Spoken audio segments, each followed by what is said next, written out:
আপনি কি সূরাতুদ দুহা পড়েন? জি। একটু তেলাওয়াত করুন। বিসমিল্লাহির রহমানির রহিম।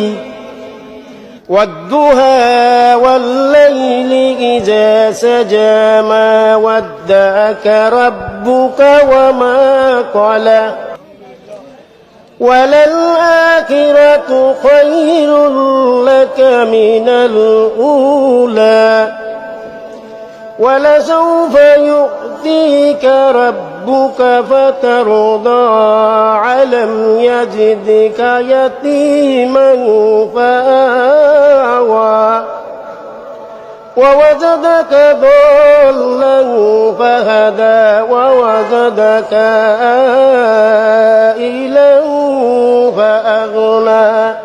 মাশাআল্লাহ। তো আলহামদুলিল্লাহ, অত্যন্ত প্রিয় দর্শক, অত্যন্ত চমৎকার ভাষায় পবিত্র কোরআনুল কারীম থেকে তেলাওয়াত করেছেন। যদিও একটু মাখরজগত ভাবে একটু এদিক সেদিক রয়েছে, তারপরেও ইনি যেই পর্যায়ে রয়েছেন এই পর্যায় থেকে এই ধরনের তেলাওয়াত অবশ্যই আমাদেরকে চমক লাগিয়ে দেয়।